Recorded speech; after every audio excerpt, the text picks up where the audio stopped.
안녕하세요. 팀 치과 아저씨입니다. 치과 아저씨의 투자 스케일링과 함께하는 차트 분석 바이블 책을 베이스로 하는 기술적 분석 강의를 시작해 볼 텐데요. 오늘의 강의는 간단한 오리엔테이션 이후 캔들의 기초에 대해 살펴보도록 할 것입니다. 차트 분석 바이블 책은 실제로 양이 방대합니다. 2024년 4월 8일 정식 발간하였고요. 총 766페이지 9개의 대단원으로 구성되어 있습니다. 모식도 제외하고 원고 워드 파일의 단어 수만 75,000단어에 이를 정도니까요. 팀 치아2의 인터넷 강의 모토는 크게 세 가지로 잡았습니다. 따라서 10분 내외의 강의를 주 1, 2회가량, 총 약 100강가량을 촬영해드릴 예정입니다. 오늘 강의는 1장 1강 캔들의 기초에 대해 다룰 예정이고요.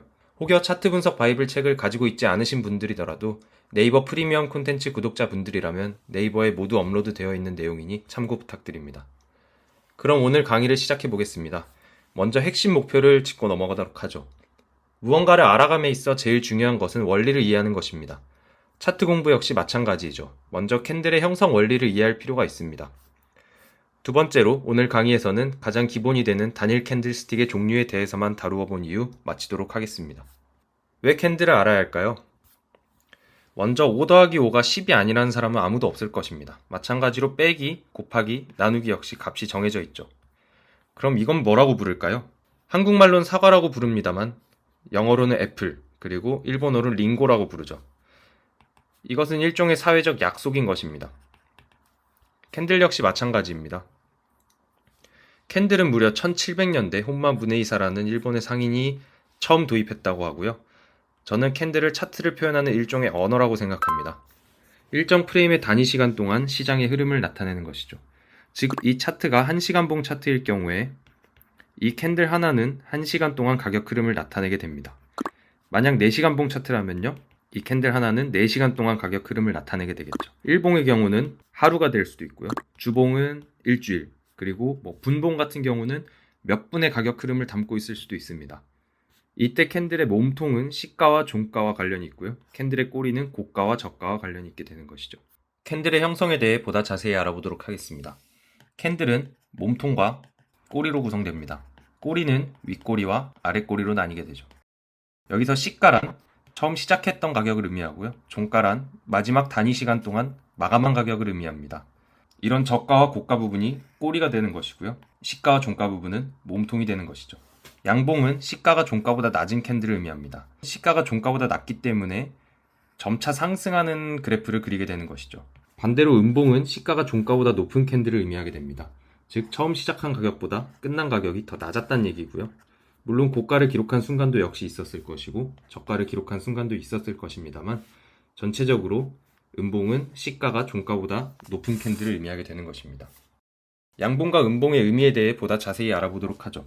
양봉은 시가가 종가보다 낮기 때문에 매수세가 우위에 있었던 캔들입니다. 즉 사려는 사람이 더 많았기 때문에 가격을 끌어올린 캔들을 의미하게 되는 것이죠. 음봉은 반대로 시가가 종가보다 높았던 캔들이기 때문에 매도세가 높았던 캔들을 의미합니다. 즉 팔려는 사람이 많았기 때문에 가격이 떨어진 캔들을 의미하게 됩니다.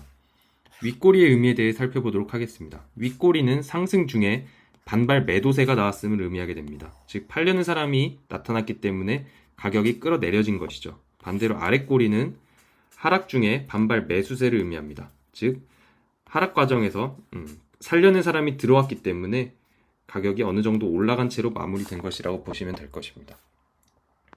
다음으로 단일 캔들스틱의 종류에 대해 알아본 후 강의를 마치도록 하겠습니다. 오늘은 총 4가지 타입의 캔들스틱에 대해 알아볼 것인데요. 첫 번째로 알아볼 캔들은 마루보주 캔들입니다. 장대 양봉 혹은 장대 음봉이 더 익숙하신 분들도 많으실 것입니다. 마루보주 캔들은 통상적으로 캔들의 몸통이 매우 길고 양쪽으로 꼬리가 없거나 매우 짧은 캔들을 의미합니다.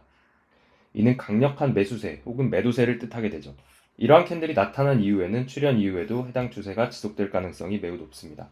사례를 살펴보도록 하겠습니다. 저점에서 마루보주 캔들이 나타났고요. 이는 강력한 매수세의 유입을 뜻합니다.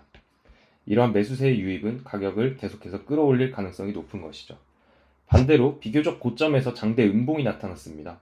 이는 강력한 매도세를 뜻하고요. 이러한 매도세가 나타났다는 것은 가격이 지속해서 하락할 가능성이 높음을 의미하는 것이죠.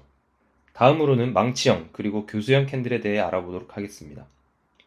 망치형과 교수형 캔들은 몸통이 비교적 짧으며 아랫꼬리가 윗꼬리에 비해 매우 긴 캔들을 의미합니다. 발생 위치에 따라서 망치형, 교수형 캔들을 나누게 되고요. 망치형 캔들은 강력한 추세 전환의 시그널이 됩니다. 왜 강력한 추세 전환을 나타내는 것일까요? 아까 아래 꼬리는 반발 매수세라고 했습니다. 사례를 살펴보면 가격이 점점 하락하는 와중에 아래 꼬리를 통해 반발 매수세가 유입되었음을 알 수 있습니다. 이후 가격은 다시 상승하게 되는 것이죠.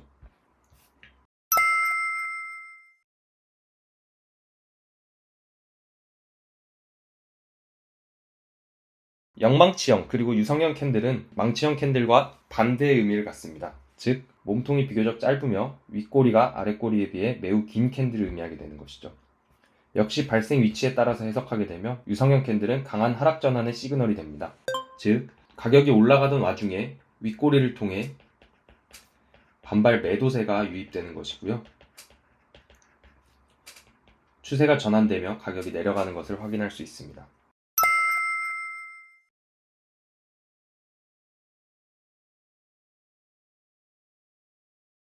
스피닝탑과 도지 캔들은 시가와 종가가 비슷한 캔들을 의미하게 되고요.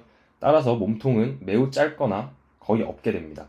꼬리는 위아래로 길 수도 있고 위가 길 수도 아래가 길 수도 있죠. 매수세와 매도세가 팽팽하게 대립하여 시가와 종가가 거의 비슷해지는 것입니다. 이러한 캔들은 다음에 더 자세히 다룰 예정이니 넘어가도록 하겠습니다. 네, 오늘 강의에서 반드시 알아둬야 될 것은 캔들의 형성 원리, 그리고 단일 캔들스틱의 종류입니다. 단일 캔들스틱의 종류를 달달 암기하라고 권장드리지는 않습니다. 단일 캔들스틱 역시 암기보단 형성 원리가 중요한 것이죠. 윗꼬리가 언제 생겨나는지, 그리고 아랫꼬리는 언제 생겨나는지, 몸통이 긴 것은 어떤 것을 의미하는지, 몸통이 짧은 것은 어떤 것을 의미하는지, 그것을 이해한다면 단일 캔들스틱의 종류는 달달 외울 필요는 없습니다. 마지막으로 궁금하신 사항은 네이버 프리미엄 콘텐츠 채널 내 댓글 혹은 카카오톡 문의방 등을 활용해 주시길 바랍니다. 그럼 다음 강의에서 뵙겠습니다. 감사합니다.